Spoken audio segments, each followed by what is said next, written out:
नमस्कार. Expert medicine advice या चॅनलमध्ये तुम्हा सर्वांचं खूप मनापासून स्वागत. आज आपण माहिती बघणार आहोत नॅडिबॅक्ट प्लस या क्रीमविषयी. बघूयात सर्व माहिती. तर रिसिप्ला या कंपनीची क्रीम आहे. 10 ग्रॅमची ही क्रीम आहे. याच्यामधून छोटी क्रीमसुद्धा भेटते आणि याची 10 ग्रॅमच्या क्रीमची प्राईस आहे 99 रुपये. ही क्रीम ही सर्व प्रकारच्या स्किन इन्फेक्शन्ससाठी चालते. त्वचेला झालेलं कोणतंही इन्फेक्शन असेल, मग ते फंगल इन्फेक्शन असेल किंवा बॅक्टेरियल इन्फेक्शन असेल, तर या दोन्हीसाठी ही क्रीम अत्यंत फायदेशीर आहे. याच्यामधलं कंटेंट काय आहे तर याच्यामध्ये मिक्युनाझोल आहे, मोमेटासोन आहे, नॅडिफ्लॉक्झेसिन आहे आणि काही प्रिझर्वेटिव्ज आहेत. तर मेनली हे 3 घटक आहेत याच्यामध्ये. आता स्किनचं बॅक्टेरियल इन्फेक्शन म्हणजे काय, जेव्हा चेहऱ्यावरती पिंपल्स आलेले असतात, मग त्या पिंपल्स ह्या रेड पण होतात, खूप जास्त स्प्रेड होतात. आज आपण म्हणतो की एक पिंपल आली, काही दिवसांनी पूर्ण चेहऱ्यावरती खूप पिंपल्स यायला सुरुवात होते. किंवा फंगल इन्फेक्शन म्हणजे आज जर समजा थोडंसं आपल्याला खाज आल्यासारखी वाटली, थोडेसे पुरळ आले, तर ते फंगल इन्फेक्शन तर इतकं वाढत जातं की पूर्ण शरीराला ते फंगल इन्फेक्शन होतं. तर जे फंगाई वाढतात त्याच्यामध्ये जे असणारं फंगाई आहे ते इन्फेक्शन हे खूप प्रचंड प्रमाणात वाढवत नेतं आणि त्यामुळे हे इन्फेक्शन वाढत जातं. तर याच्यामध्ये असणारे घटक हे इन्फेक्शन प्रिव्हेंट करण्यासाठी कसे वर्क करतात हे आपण बघूयात.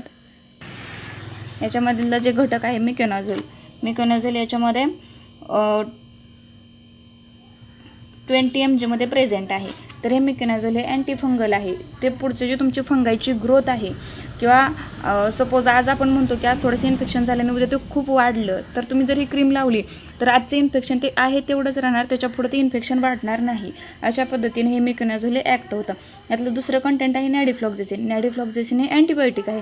जर तुमच्या चेहऱ्यावरती पिंपल्स असतील, बॅक्टेरियल इन्फेक्शन झालेलं असेल, तर त्या बॅक्टेरियाला हे नॅडिफ्लॉक्झेसिन हे किल करतं आणि सगळं स्किन इन्फेक्शन जिथलं तिथं थांबवतं. त्याची फर्दर ग्रोथ हे होऊ देत नाही आणि जे तुम्हाला इन्फेक्शन झालेलं आहे ते तिथंच ट्रीट करतं.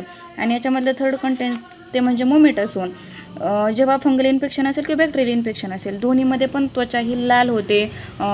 जर पिंपल्स आलेले असतील तर पिंपलच्या बाजूला थोडेसे स्वेलिंग असते किंवा त्वचा जाड होते किंवा तिथं सूज आलेली असते, तर ती सूज पण हे मोमेटासोन हे कव्हर करतं आणि ते तुमचे जे त्वचेचं रेडनेस आहे किंवा स्वेलिंग आहे ते जिथल्या तिथं थांबवतं. हे ते तिन्ही कंटेंटचा रोल आहे. आता बघूया ही क्रीम कशी यूज करायची. जिथं आपल्याला इन्फेक्शन आहे, सुरुवातीला आपण बघूया की चेहऱ्याचं इन्फेक्शन, समजा पिंपल्स असतील तर तुमचा चेहरा अगदी स्वच्छ धुवा, साबणाने धुवा किंवा फेसवॉशने धुवा, कशाने धुवा, स्वच्छ धुवा, थंड पाण्याने कोरडा करा आणि पूर्णपणे कोरडा झाल्यानंतर ही क्रीम स्वच्छ हाताने त्यावर अप्लाय करा जिथं इन्फेक्ट झालं आहे तिथं. जर समजा ब्रोकन एरिया असेल, कुठं चिरलेलं वगैरे असेल, तर तिथं मात्र लावू नका. तिथं लावलं तर इरिटेशन होऊ शकतं. तुमच्या डोळ्यांमध्ये जाऊ देऊ नका किंवा नाकामध्ये जाऊ देऊ नका. जर समजा गेलं तर ते लगेचच थंड पाण्याने धुवा, नाहीतर मग आग होऊ शकते किंवा इरिटेशन होतं. आणि हे क्रीम जर तुम्हाला चांगला रिझल्ट पाहिजे असेल तर दिवसातून 2 वेळा लावा, सकाळी संध्याकाळी. पण या क्रीमच्या बेस्ट रिझल्टसाठी तुम्ही शक्यतो उन्हात जायचं टाळा. उन्हात शक्यतो जाऊ नका. उन्हात जर गेलं तर त्वचा आणखीन लाल होते, त्यामुळं उन्हात जाऊ नका. किंवा मग मोस्टली रात्री लावा. रात्री लावल्यानंतर सकाळी स्वच्छ पाण्याने धुवायची. तुम्ही दिवसभर उन्हात फिरले तरी काहीच प्रॉब्लेम होणार नाही. आणि याचा जो रिझल्ट आहे परफेक्ट 100% रिझल्ट याला 7 दिवस लागतात. याच्या रिझल्टची सुरुवाती तुम्हाला पहिल्या 1 ते 2च दिवसात दिसेल, परंतु असं चांगला रिझल्ट येण्यासाठी याला 7 दिवस लागतील. जर ही क्रीम वापरत असताना दुसरी मेडिकेटेड कोणतीही क्रीम वापरू नका. ह्याची ट्रीटमेंट चालू आहे ना, तर हीच ट्रीटमेंट चालू राहते. तुम्ही जर 2 किंवा अजून जास्त जर क्रीम लावल्या तर याचा रिझल्ट व्यवस्थित येणार नाही. मे बी याचे साईड इफेक्टच जास्त दिसतील. त्यामुळे एक क्रीम चालू असताना एकच क्रीम चालू राहू द्या. जर तुमची त्वचा जर सेन्सिटिव्ह असेल, तुम्हाला दुसऱ्या कोणत्याही क्रीमची ॲलर्जी असेल, तर अगोदर ही क्रीम टेस्ट करून बघा. तुमच्या कानाचा जो पाठीमागचा भाग असतो, नाजूक भाग, तिथं थोडीशी क्रीम लावून बघायची. तिथं जर तुम्हाला इरिटेशन जाणवलं तर ही क्रीम अजिबात वापरू नका. पण जर तुम्ही कानाच्या पाठीमागे लावली आणि तुम्हाला काहीच वाटलं नाही तर तुम्ही ही क्रीम चेहऱ्यावरती बिनधास्तपणे लावू शकता. आणि असं वाटलं की तुम्हाला आपलं इन्फेक्शन कव्हर होतं ह्या क्रीमनी, तर ही क्रीम वापरायची मध्येच बंद नका करू. तुमचं इन्फेक्शन जोपर्यंत 100% कव्हर होत नाही तोपर्यंत ही क्रीम तुम्हाला लावावीच लागेल. पण जर तुम्ही ही क्रीम वापरायची मध्येच बंद केली तर मात्र जे उरलेले जे फंगाई किंवा बॅक्टेरिया आहे ते तुमचं इन्फेक्शन परत अजून खूप प्रमाणात वाढवतात आणि नंतर ते कव्हर होणं खूप अवघड होऊन जातं. त्यामुळे जोपर्यंत त्याचा 100% पूर्ण तुमची स्किन ही स्वच्छ होत नाही तोपर्यंत तुम्ही ही क्रीम कंटिन्यू तुम्हाला लावावीच लागणार आहे. तुमचं पिंपलचं इन्फेक्शन कवर होण्याबरोबरच ही चेहऱ्याला फेअरनेस देते, म्हणजे गोरापणा देते.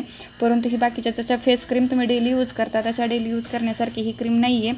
तुम्ही ही क्रीम फक्त जोपर्यंत तुम्हाला पिंपल्स आहेत किंवा जर फंगल इन्फेक्शनसाठी यूज करत असाल तर फक्त तेवढ्यापुरतंच तुम्ही यूज करू शकता. जर अतिप्रमाणात इन्फेक्शन असेल तर तुम्हाला याच्याबरोबर टॅबलेटचा पण डोस घ्यावा लागेल. त्या टॅबलेट काय असतील, त्या कशा यूज करायच्या याचा व्हिडिओ आपण नंतर बनवू. पण जस्ट इन्फेक्शनची जर सुरुवात झालेली असेल तर तुम्हाला ही क्रीम 100% फायदेशीर आहे. तुम्ही ही क्रीम वापरा आणि मला रिझल्ट नक्की कमेंट करून सांगा. तुम्हाला जर हा व्हिडिओ आवडला असेल तर व्हिडिओला लाईक करा, शेअर करा आणि चॅनलला नक्की सबस्क्राईब करा. पुन्हा भेटूयात अशाच एका छानशा व्हिडिओमध्ये. तोपर्यंत धन्यवाद.